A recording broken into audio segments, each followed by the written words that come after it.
Aloha, good morning. Um, Welcome to the Japanese Tsunami Marine Debris Mini Conference. Thanks to Kauai Community College and the Marine Option Program and Surfrider Foundation Kauai Chapter for hosting and organizing this event. We're going to come together now for Pule.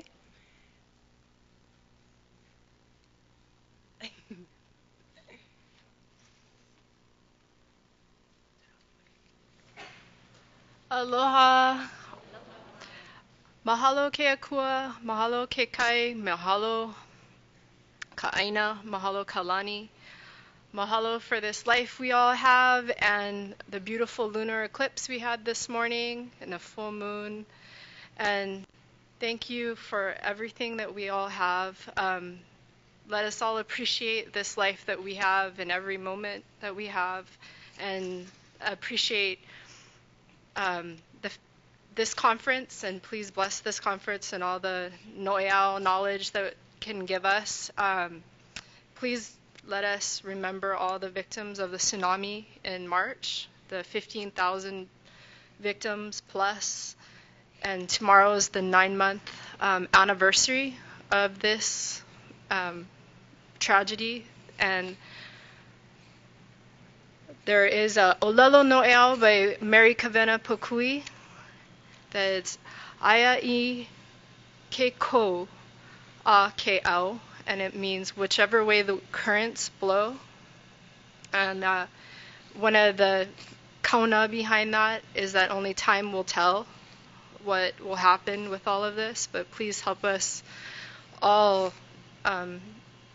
learn from the tragedy and really appreciate what we have. Mahalo ke akua, many. Thank you again for coming and that you are interested in this matter. As I said, I'm a researcher faculty at the Department of Geology and Geophysics, and what I do is that I use naturally occurring radioactive elements to study processes in the ocean. I study, for example, coastal mixing and how groundwater travels from the land to the ocean. And so just it happens that I'm an expert in analyzing radioactive elements, and that I have methods that can also be applied in this situation. Even louder. Okay, even louder. All right. So it just happens so that I have the tools that we can apply now in this situation when we need to monitor radioactivity in the oceans. And so right after the tsunami happened and we heard about the troubled nuclear power plants, we approached the National Science Foundation to ask for some support so that we can spin off this project to monitor radioactivity around Hawaii and near Japan and in general in the central and northern Pacific. And so after we started working on this, we also met with Nikolai and we started discussing, well, is there a potential for the debris to have any radioactive contamination on it? And although I do not have a definite answer for that, I can't even tell you how much radioactivity we will eventually see here in Hawaii. I can make some estimates and give you some idea about how much radioactivity was released, whether it coincided with much of when the debris was released, and then what are the activities that we can expect on the debris. And so, as we all have heard the introduction by Nikolai, the issue is that on March 11th, there was an earthquake near Japan, and it resulted in tsunami, which affected the coastal zone and caused power outages along the coastal zone, where many of the nuclear facilities are located. There were obviously some problems once these nuclear power plants lost their electricity. They couldn't operate under normal conditions, cooling the reactors and their spent fuel rods. And so they reported hydrogen explosions, gas venting. They started cooling efforts with ancillary supplied pumps to pump seawater on the core of the reactor so that it can be cooled. And obviously, once you subject that water, it's in contact with radioactive material, the water itself gets radioactive, and it was washed on the ground and to the ocean. There were also releases that were done on purpose, so not accidental releases of radioactive matter from the nuclear power plants, and so I will describe those also. In short, there were releases of radioactivity to the atmosphere and to the ocean. This image shows the coastline of Japan, of the northern part near the Sendai area. There are actually 4 nuclear power plants. I guess I can use this as a pointer. So there are 4 nuclear power plants in the region that was most severely hit by tsunami. And so out of these, 1 got into more trouble than the others. And so we will look at the timeline of the release of radioactivity from these and in which way it was released. And so I will establish a timeline here for you of this radioactive release to determine the potential for the debris to carry radioactivity. I will show you an estimate of what the scientists think, and TEPCO, the electric company who operates the nuclear power plants, what their estimate is in how much radioactivity was released. And then I will discuss some of the tools that we have that we can use to monitor radioactivity dissolved in the ocean or perhaps on the debris. So to start out with the timeline, there were 11 reactors. So within those 4 power plants, there are several reactors within each. And so out of the 11 reactors, they were all shut down relatively safely after the earthquake. However, 3 remained under close monitoring because they reported, the operators reported that the temperatures inside the reactor seemed to be higher than it should correspond to the state when they are already shut down. Now, when we are talking about a nuclear power plant, a reactor, it's not like a fire pit that you stop the fire and it stops warming. When a nuclear reaction, a fission happens within the reactor, it's an ongoing process which you can slow down and stop the majority of it. And they did it by inserting cooling rods. They stop the flow of neutrons that actually run the fission within the reactor. But still some spontaneous fission will still happen after that, and the matter will still be hot. It's highly radioactive, okay? So even after you shut down the actual fission that you want to run when the nuclear power plant operates, these reactions still go on, and there's still heat that's produced within the reactor. And even after they remove the spent fuel rods, the rods are still hot. They still need to be cooled and kept in water. So the cooling water is an essential part for the reactor and the storage of spent fuel. All right, so that was the problem, that after they lost power to these reactors, the pumps could not operate properly. And that's why the water could not be pumped to cool the spent fuel rods and the reactor, and all the environment was heating up as much so that the water was decomposed into hydrogen, which then led to explosions. And the containment building, which is around the reactor, the containment is a concrete wall of a huge thickness, several meters, so that it can withstand earthquakes and accidents. Unfortunately, during these explosions, due to high heat and a hydrogen release, some of these buildings were severely damaged. And so that's when first explosions caused radioactive release to the atmosphere. And so the first time step in after a tsunami event, so March 11, they lost the AC power and they couldn't operate the pumps, the cooling pumps as well. And on March 12th, that's when they started observing the increase of pressure, for example, in Unit 1, on one out of the 3 troubled reactors. On March 12th, they heard the sound of explosion, and they started injecting seawater and borated water to cool the core. And so again, once they started spraying the reactor with this water was running off then off site, and it was already contaminated with radionuclides. Unit 2 was also in trouble. On March 15th, they heard the sound of explosion. Again, this is probably because of the hydrogen building up due to extreme heat, and it obviously damaged the building. And so whenever there's an explosion and damage to the construction, to the containment, we may expect that there was venting of radioactivity to the atmosphere. In Unit 3, they actually started venting, learning from their previous experience that there were explosions. So they started venting on March 13th in hopes that they wouldn't have an explosion, but after all, they did have an explosion on March 14th. So this is a timeline on the bottom right figure of what was the ambient dose of in the environment over time, which starts on March 17th and goes up until May. So between these two time periods is when most of radioactivity was released. And I realized it's hard to read the scale, but what this shows is that they set up monitoring stations in certain distances from the reactor, and then the farther you will go from the reactor, the lower the dose is. So what is the dose?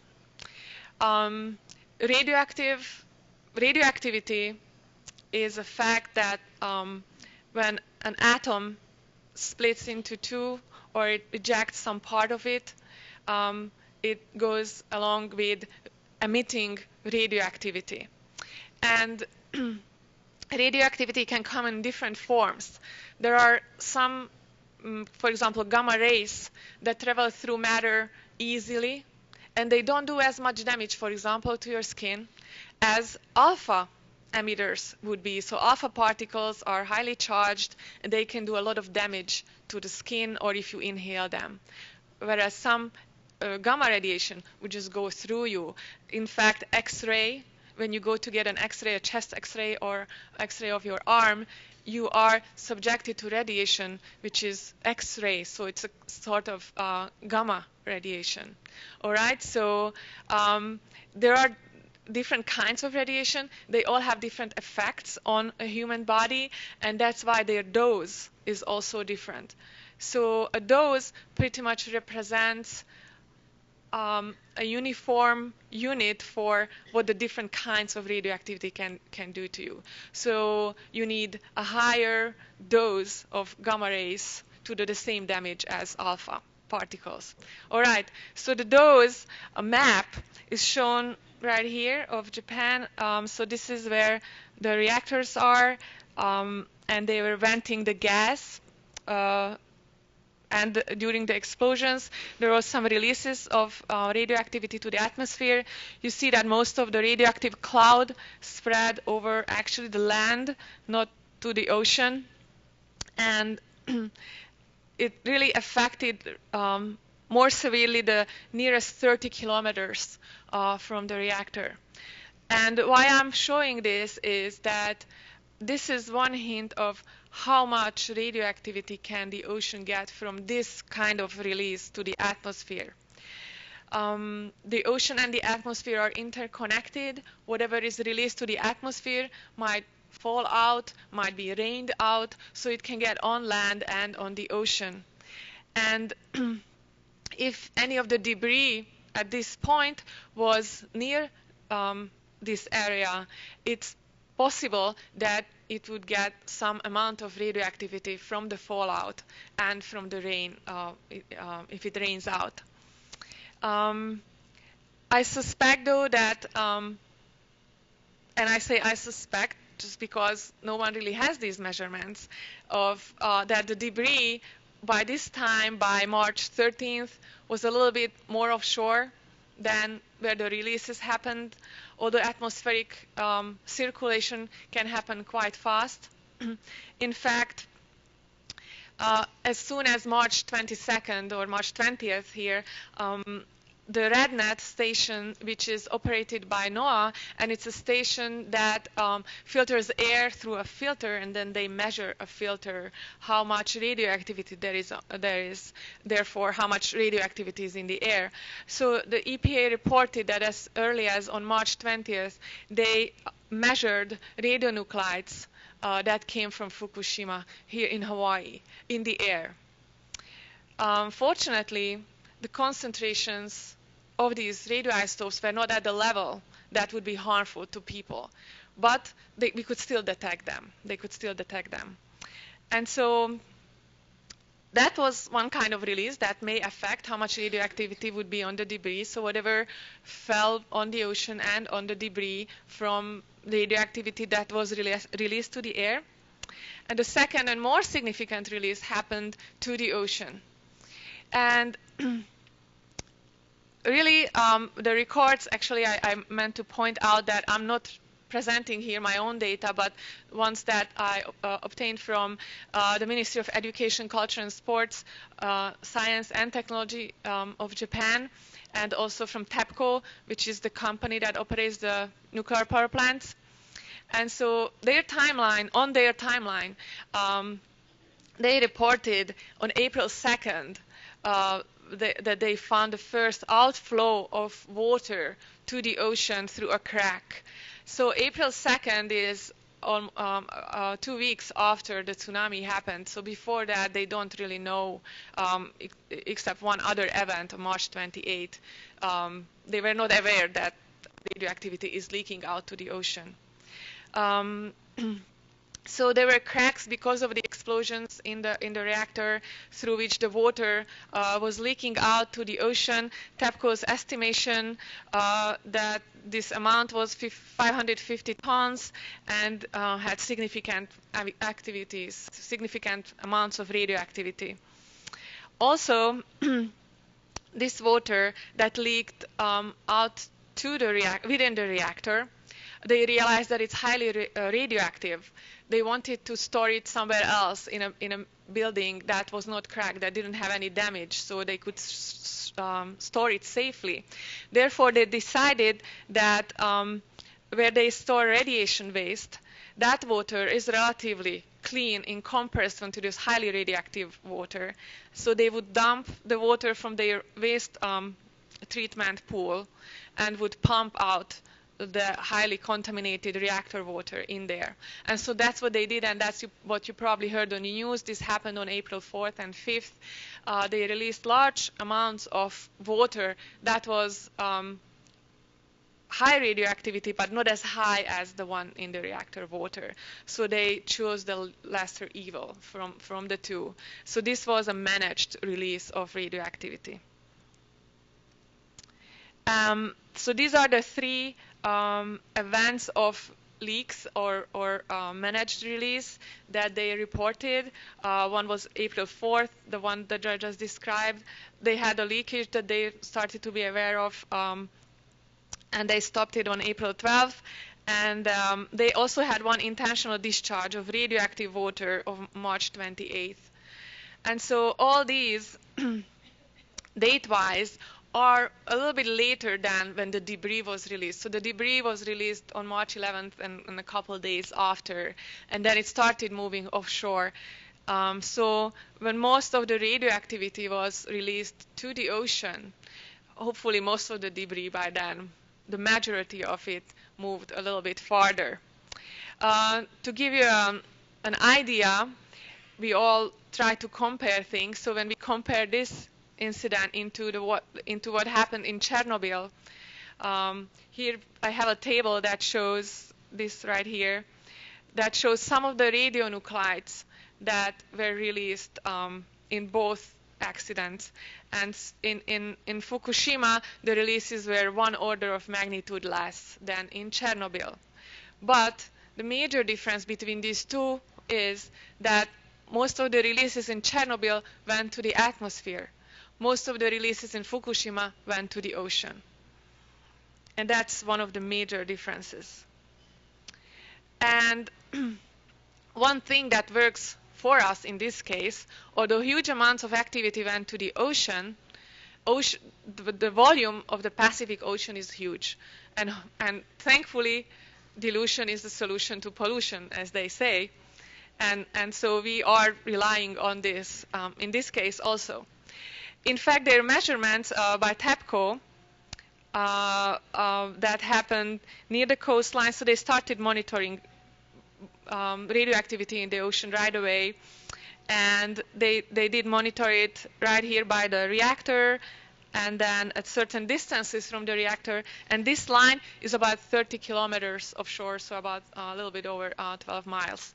And the figures on the right show how much radioactivity of cesium and iodine there was measured out in the ocean. And some stations, such as Station 4, which is right across the power plant, had the highest readings. But again, these levels were significantly lower, orders of magnitude lower than what was released. So there is quick dilution of all these elements, all these isotopes in the ocean. I keep talking about some cesium and iodine, so what are these? When a nuclear power plant, a reactor operates, there are fuel rods that are mostly composed of uranium, and the neutrons hit the uranium atom, which then splits into two, releasing huge amounts of energy.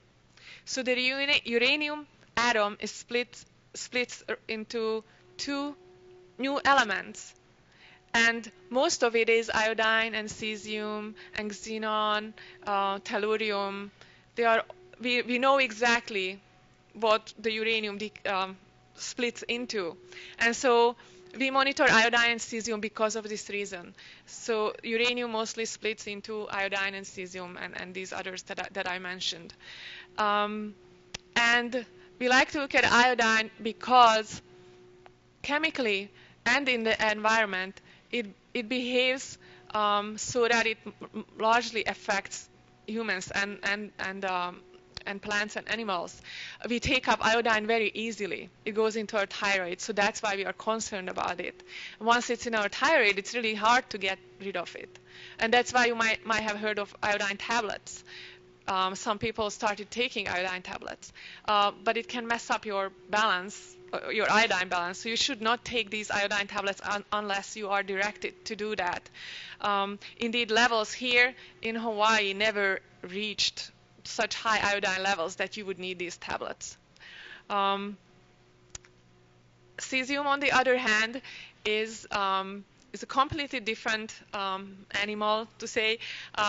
It's dissolved in the water, and it likes to stay dissolved, and so it goes nicely with ocean currents. It's really conservative. It just stays there and stays there until it decays. So another important thing about these isotopes is they are radioactive still, and they decay at a certain rate. Iodine, once released from the reactor, it has an 8-day half-life. That means if you release 100 atoms of iodine, in 8 days you will only have 50 of those left, okay? And in the next 8 days, you only have 25 of those left, and so forth, so forth. So in about 6 to 7 half-lives, you have 90% of iodine gone, okay? So after a while, it decays. Cesium, on the other hand, cesium-137 is a much worse case. It's much worse. It has a 30-year half-life. So it will stick around for quite long. And indeed, we still have cesium around from the bomb tests that happened in the Pacific, from Chernobyl that spread through the atmosphere. So we can still measure cesium-137 that is around in the Pacific Ocean from those events. So those are the two isotopes that were measured also here that I just described. And so we put together a timeline as best as was possible based on the available data. And this particular figure on the left is published by Ken Bussler and his Japanese colleagues on the releases from Fukushima. The red circles indicate concentrations of cesium-137 measured right where the discharge channel is from the reactor. And the concentrations were huge, especially between March 38 and April 12th. Those were the most those were the highest levels released. As soon as we move 30 kilometers offshore, so those would be the green squares, the concentrations are significantly less. On the y-axis here, we have concentrations of cesium, but it's a logarithmic scale. So if you go from 100 to 1,000, you have to multiply by 10 and again by 10. And so the difference between what was released and then what was measured 30 kilometers offshore has several zeros less, fortunately. That's because it's getting diluted in the ocean and will be so as it travels towards us and within the North Pacific. And to put this in perspective, we keep saying Chernobyl, the Baltic Sea, after the Chernobyl accident, these are the levels. So it's a wide range, but so these were the highest levels measured in the Baltic Sea after the Chernobyl accident. And then here on the bottom, this axis has years from 1960 to 2010. And that is, again, the Japanese baseline of cesium-137. So before any accident happened near, in the Japan Sea, before any accident happened, near Japan, cesium levels were around 1 to 10 becquerels per cubic meter. Again, they decrease because they reflect bomb tests right here. Then the Chernobyl accident, a little peak here, and then they decrease because, again, the cesium has a 30-year half-life, so its concentration naturally decreases. On the right panel here, you see a model, a computer model that was put together by a group in Toulouse University. What they did is that they released radioactivity or a dissolved component into the ocean, and similarly to what Nikolai Maximenko just showed you, they modeled how this dissolved radioactivity would be spreading in the Pacific. And so you see that the colors start at darker and go to grays, and once you get farther from Japan, they really turn into grays, fortunately, again, because of dilution. Their model spreads until July, and so right after the largest releases in April, this is when their model starts, and this would be the situation on July 11th. So how do we know? How can we validate this? Unfortunately, radioactivity is invisible. You don't see it. You really have to go to the site, get a water sample, and measure it. You cannot sense it remotely. You can't take pictures of it. You have to do chemical analysis. And so we put together a cruise to go from Fukushima towards the Central Pacific, and we sampled seawater, and those analyses are still ongoing. Those will be the numbers that we can use to actually validate these models and give us a better idea on what kind of concentrations can we expect, how much dilution there is within the oceans. And this image shows our transect from Fukushima towards Japan, overlaid on a map that we got from Nikolai Maximenko and Jan Hafner that shows their debris. And so I'm showing this here because we want to understand, we want to guess how much radioactivity can we estimate that there will be on the debris. And so fortunately, we have samples that go across the debris field. And so we selected an image from their model that reflects the sampling date from our cruise, and so we will have a better idea on how radioactive the water was at that point when the debris was soaking in it. So whether it could pick up any radioactivity. But I do not have numbers to report to yet on this. They will be ready in a month or so. And so if we overlay the dissolved radioactivity model over the debris model, this is just my crude estimation of how much overlap there is. You can see that there is indeed some overlap. Not all the debris moved away by the time the radioactivity was released. So we can expect that some of the debris was soaked, came in contact with some of the released radioactivity. But again, I suspect that the levels will not be dangerous. So again, to put it in perspective, the IAEA has a scale on which they list accidents, nuclear accidents. They go from no safety significance to anomaly to incident up until a major accident. And so our most major accident was Chernobyl. A second right after that is Fukushima Daiichi. It's an order of magnitude less severe in that there was an order of magnitude less radioactivity released. However, this accident was the largest release of radioactivity into the oceans. So more than the bombs, more than Chernobyl. And so why should we worry about radioactivity? As I said, it's invisible. You cannot taste it. You cannot see it. You cannot even feel it right away. If you get subject to a high dose, it's not like you start blistering immediately. It might happen in a couple of hours, and or days even, or years for cancer to develop. But that's the harm of the radioactivity, that it affects cells, it affects their function, it disrupts the structure of the molecules because the radiation actually hits the molecules and destroys them.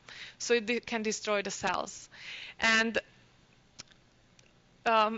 radioactivity is all around us. It's not that now that Chernobyl happened, Fukushima happened, we suddenly will be subject to lots of radioactivity. We live around things that are radioactive. So this figure on the left side, we have all the natural sources that give us in some way a certain dose of radioactivity. And so if you fly, if you make an air travel between Tokyo and New York, you will have about 200 microsieverts of dose, of the radiation dose. Microsieverts, again, this is a unit that gives you an idea of how much dose the body gets, and so we can put a limit on how much dose we can get by based on studies that were done, for example, on people that worked in uranium mines and they were breathing in a lot of radon or were subject to a lot of radioactivity. They calculated how much radioactivity they were subject to during their life and how many of them developed cancer and so forth. So based on these studies, we can estimate what is the level of radioactivity that is dangerous to us. And so based on these limits, on the right side, we have a certain limits that you can see here. For example, 1,000 microsievert will be a dose limit for a public per year, a general public per year. For people that work in nuclear power plants, they sign a form and they take the risk. They have a higher dose. They have a dose of 100 millisieverts, so 100,000 microsieverts a year. For Fukushima, after the accident, they actually increased the dose limit for the workers that were doing some of the work there to 250 millisieverts. So again, to put this in perspective, these limits, each time you get a CT scan, you get 6,900 microsieverts. So it's definitely about the dose limit for public, which excludes, obviously, medical care. And it's not like you should not get a CT or an X-ray. it's your doctor evaluates the risk. What's the benefit versus risk for you to get that CT or an X-ray? And then other risks that you are taking voluntarily are what you eat. Foods have radioactivity naturally. If you use no salt, so not sodium chloride but potassium chloride, that has a lot of radioactivity that your body is used to it and it doesn't bother it. When you swim in the ocean, that has a lot of radioactivity in it. And when I say a lot, it's all in perspective, right? So it has some radioactivity in it. And your body is used to that. All the plants and animals are used to that. Just from the space, there's radiation that's bombarding us every day. And so these all add up to about 2,400 microsieverts per year. And you see on the right side, your limit is about 1,000 microsieverts per year, except medical, on top of these 2,400. So why am I preaching about this that much? Because I want to get you the perspective of how much extra radiation will you get from isotopes that get here from Fukushima or that you would encounter on the debris. And my guess would be that at worst you would maybe double your natural background, but the levels will not be alarmingly high at all. Another thing about radioactivity and dose is the longer you are exposed to it, the worse it is. So if you can shorten your contact with radioactive material, the better, and the larger distance. The radioactivity not all forms of radioactivity travel high distances. Alpha particles can only travel within a couple of millimeters in the air, or beta doesn't go through a paper already. So if you keep your distance and you don't spend much time around radioactivity, that way you lower your dose. And I don't think you will have to exercise this caution when you encounter the debris on the beaches, because again, this will not be such highly radioactive. I have a little bit about in which forms you could be exposed to radiation. So it can be external or internal. You might inhale air that has radioactivity. You might eat foods that have radioactivity, drink water, or it can fall on your skin and it might just damage your skin. So radioactivity can travel through the food chain, stick around in the environment for a long time. And so we are doing our ocean baseline study right now. We're collecting samples on Oahu, and we have this transect from Fukushima to Hawaii to learn how much radioactivity we still have left after Chernobyl and the bomb tests of cesium-137, and how much more we will get from Fukushima. And so based on all these doses and in which way we take in radiation, there are limits that were set. These particular ones are for Japan. Ours are similar in the US. How much radioactive iodine a milk might have before they stop you from drinking it, or water. Same for cesium and uranium. And in the whole US, we did not reach any of these limits, not in the mainland and not in US after the Fukushima accident. So my personal scientific objectives are to establish a Central Pacific baseline concentration of radioactivity and how it fluctuates naturally before the radioactivity from Fukushima reaches us. Then I have the transect, which will help validating the models, whether the spreading and dilution of radioactivity really is happening as predicted by models. And then these numbers will be used to estimate, well, then how much radioactivity can accumulate in fish, in algae. We actually collected sediments, algae here in Oahu, and we couldn't detect any cesium from Fukushima yet.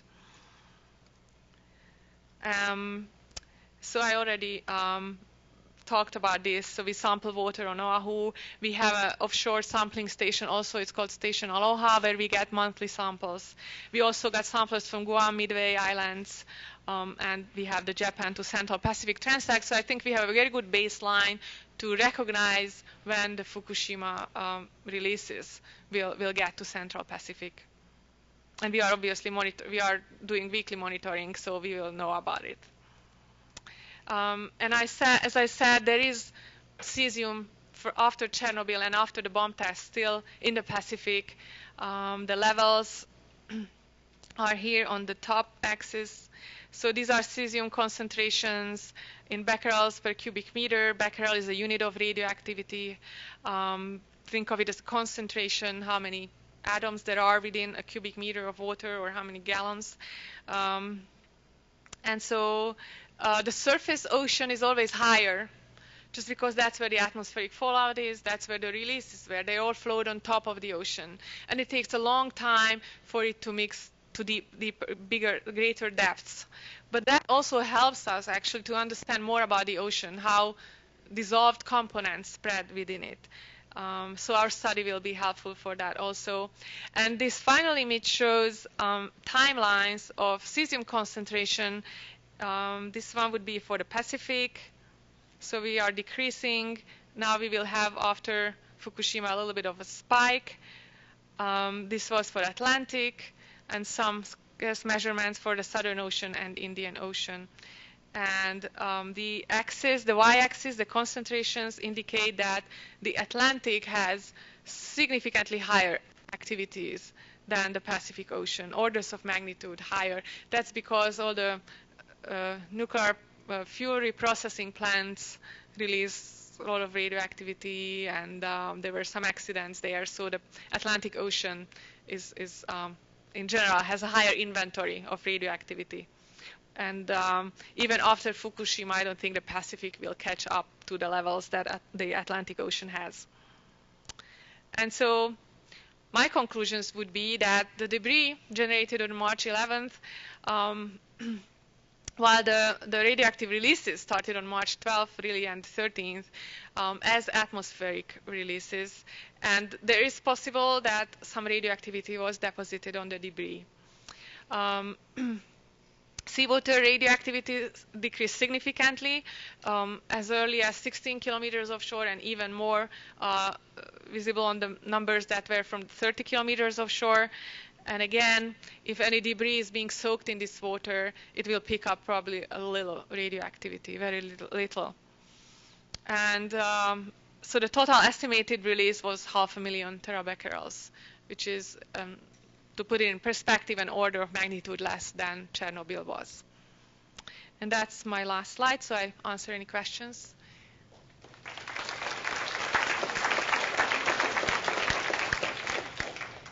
So your hand? Yes. Hello, thank you for being here. I'm wondering about debris that's being dispersed.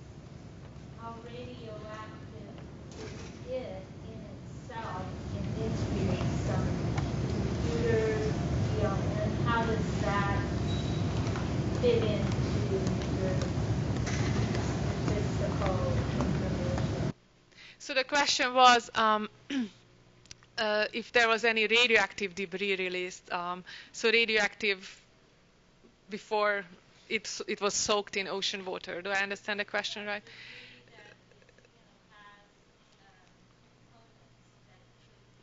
And I'm pretty certain that there was none released like that. I mean, things from the nuclear power plant, that could be the only source for it. They are all contained in pools and buildings, so I suspect there wouldn't be much. Yes? Could you maybe explain a little bit how heavy are these particles? Are they like metallic particles, and why wouldn't they just sink immediately? Excellent question. So how do particles, radioactive particles, behave in the atmosphere? Why don't they sink out immediately, whether they are metallic in nature? There are different elements and some do behave as metals. Some are indeed metals. Tellurium, for example, would be something that sinks out of the atmosphere much easier than cesium, which can then be spread across the globe. Pretty much the releases to the atmosphere spread across the globe, at least the northern hemisphere, within a couple days. So some elements do spread easily and some fall out immediately. The cesium in particular, is that something that's apt to attach to algae and float, or? It can dissolve into the water the water vapor, water particles. That's how it would travel. In the atmosphere. I'm sorry, in the atmosphere. In the ocean, it stays as dissolved ion. So it's a free ion dissolved in the ocean, in the water. It floats near the surface. It might attach to some particles such as algae or plankton, and then it will sink out whenever that plankton sinks out. And so that's also another value to this study, that we don't really know how exactly soluble in the ocean things are, and so this helps us trace it, how it behaves. Yes. Yes. The debris, when it lands on the beaches, can it be measured for radioactivity? Yes, it can easily be screened. And indeed, that's what we are doing with all our samples. There are different instruments that you can use, and the more sensitive they are, the more expensive and bulkier they are. So you can buy these little handheld meters that give you a pretty good idea whether it's dangerous or not.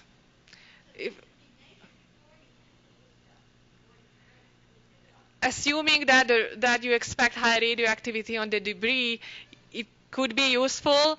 I suspect that the levels on the debris will not be measurable by these easily accessible devices, that you would have to bring it to an instrument that's more involved than that. So if you find it, what do? Do you leave it there? Do you call someone? Do you go home? Personally, I would not be afraid to handle the debris because, as I said, I don't suspect that there will be much radioactivity on it. But if you are concerned, yes, you can. Is there someone to call on the island that will have a meter? Carl will talk about this. Carl will talk about this, whether there will be any meters available on the island. But again, this is sensitive enough to tell you, oh, you are in really big trouble or not. Okay, whether it's dangerous or not. It won't tell you exactly how much there is.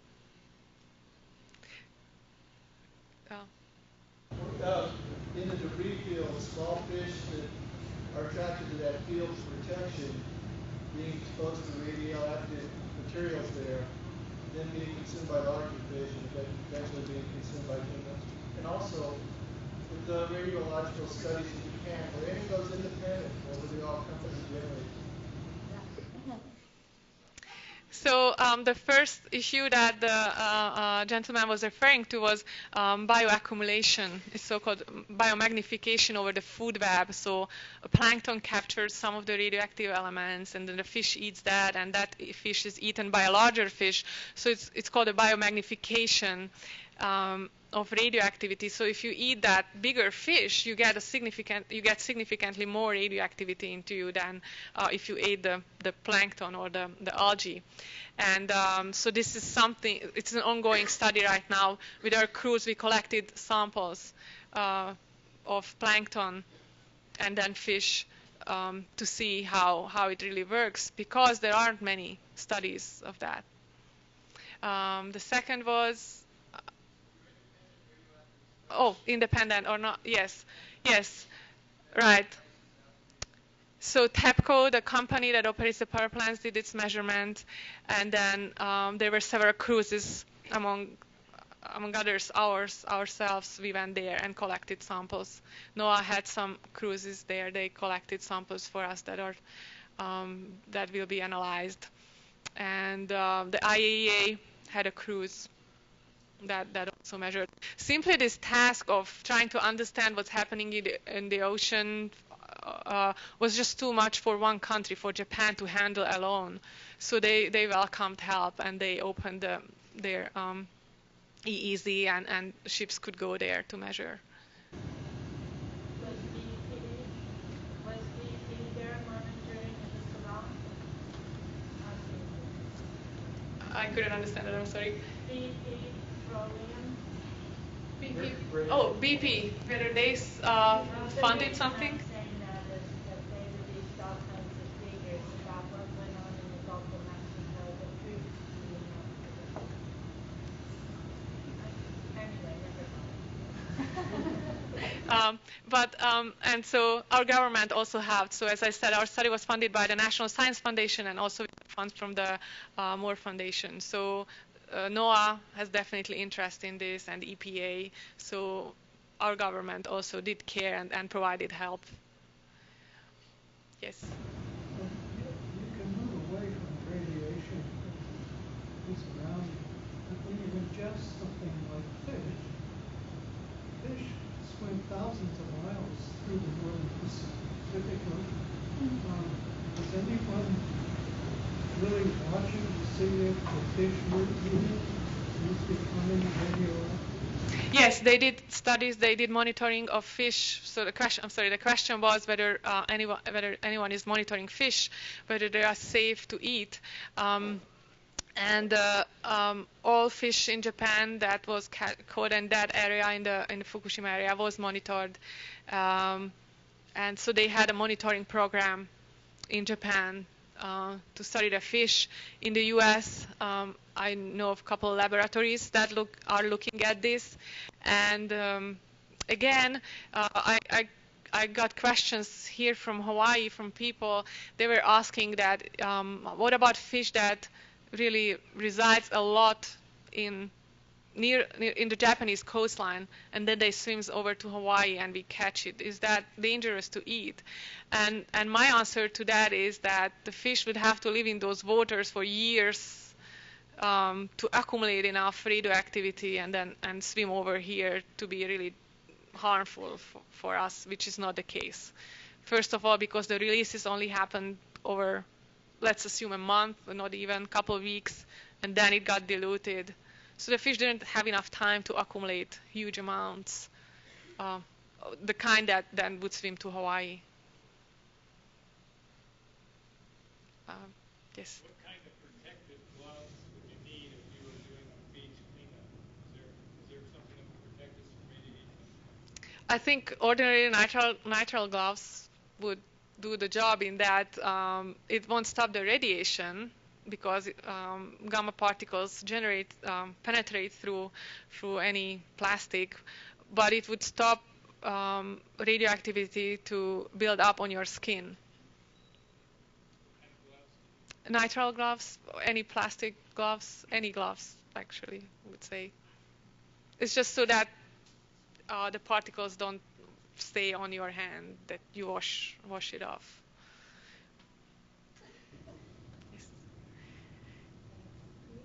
So I'm hearing you say that the contamination of fish, large fish in the moment is probably not a problem, but there may be a problem with the bioaccumulation through the food chain over time. And that is what you are studying, and we'll have some conclusions or findings at some point. So the question was that it's not necessarily the fish that could intake the radioactivity right now, but the bioaccumulation that will become a problem over time. Whether I'm studying it. I'm personally not studying that part, but my colleagues are. And so it will be published in a peer-reviewed literature, and probably as reports. It will be published, definitely. So NSF reacted to this accident with releasing a so-called rapid grant. They are for a year and a half, and I'm sure this study will go beyond that, but I cannot give you exact timelines. On the food web, they will take much longer than immediate activity concentrations, which will be available within a couple of months. For the food web, I'm sure they will have some conclusions by then, because immediately they can measure some of the, like the plankton, some of the steps. But then again, it takes time for it to generate through. Yes? Is there still leaking going on? Like today, I don't trust the news at all, so I was wondering if you have any inside information. I only have information what the public has. So, yes. Fusion is still going on, right? Yes, except now it's more managed, so they can control it. They contained it, any leaks. They don't have anymore the hydrogen generation and venting and explosions.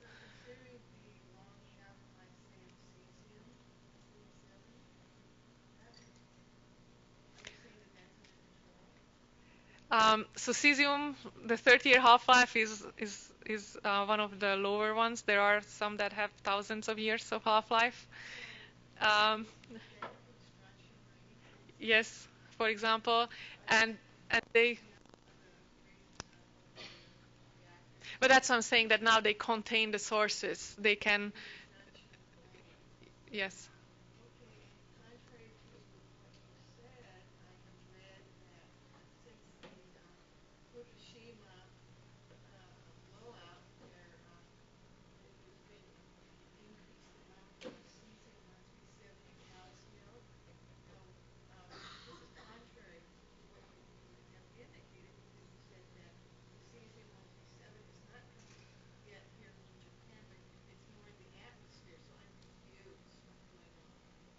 So whatever cesium is measured in the milk is probably from two sources. Wherever.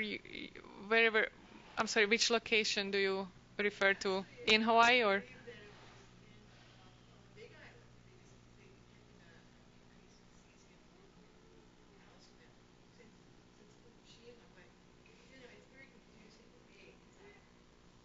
Okay, so there is ordinarily cesium in the milk just because it's been around from Chernobyl and the bomb testing.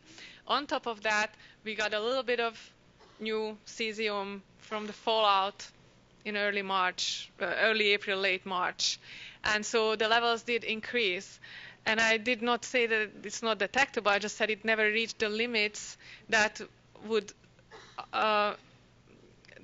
that the government would have to say, okay, this cesium is over the limit. You can't drink it. You can't use that. Okay.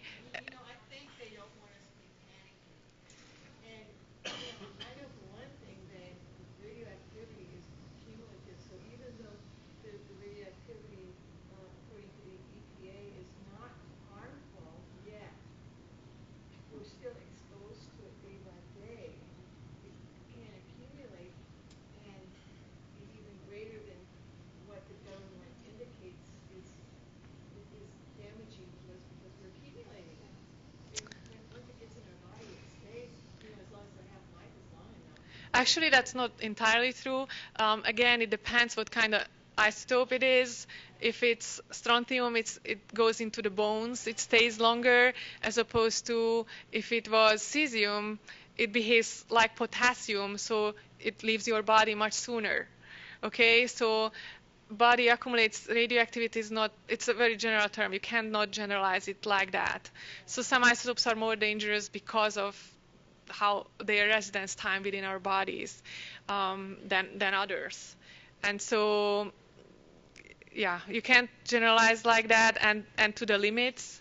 There is actually an idea that a little bit of radiation is good for you, just as one glass of wine is good for you, versus 2 is already bad, or 3, and so forth. So they think radiation at small levels might be good, but then as you go much higher, then it's not. Yes, well, there is debates about this. But anyway, as I said, the limits have been determined based on studies that were not done by government, but by scientists. Just one more thing that I kind of wondered about in the whole fiasco. You know, Chernobyl, it was a horrible catastrophe, and so as a result, radiation has spread all over Europe, especially Turkey and Italy. Has any increase in cancers or other radiation illnesses been detected as a result of Chernobyl? The problem with these studies is that you can never pinpoint a single source. There are so many environmental changes that happened in these countries that they cannot pinpoint just Chernobyl as a problem. Thank you. Thank you.